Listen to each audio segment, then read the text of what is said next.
What's going on, everyone? Today's WineText is the Apriori Sonoma Pinot Noir 2016.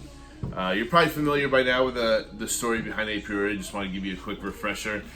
First thing you need to know is it's a pretty well-known winery within Sonoma, but the consulting winemaker on the winemaking team is Philippe Melka. Philippe Melka is a legendary winemaker within not only Sonoma, but Napa Valley and California in general. Getting away from that, since you've probably heard it a couple times already, since we've done a couple of the other wines, I want to get more into what actually goes into this wine. So all the grapes that go into this come from Sangiacomo Vineyards, which is on the Sonoma Coast. Just to start with the influence of the vineyard itself, coastal waters, you get a lot of that cool climate air, a lot of that kind of salty air, which kind of lays on the vineyards and gives the natural minerality to the wine. 2016 was a decently warm year, so you get a lot of that bright fruit that comes in there as well in the front. Definitely a lot of that dark cherries and a lot of that raspberry, strawberry thing being backed with a little bit of savoriness from the ton months that it spends in oak.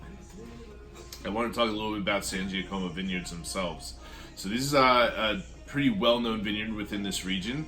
If you're not familiar with them, they get the hands that get the grapes from Sangiacomo Vineyards are some of the best wineries and well-known wineries in the world.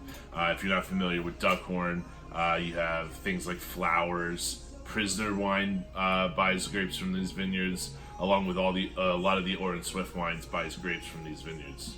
So these are some of the best grapes in the region that are going into some of the most well-known wineries, and this is Apriori, a very small project that has a little bit more of a hands-on feel, which brings up the quality of the wine.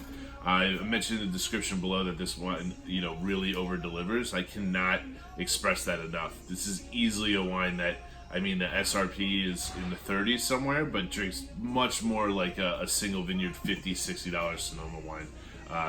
This is an incredible value that we're giving away, and don't be afraid to drink it over the next couple of years. I think it'll get better with some time. 2016 Apriori Pinot Noir, Sonoma County and Sonoma Coast. I think you guys will really like it. Enjoy.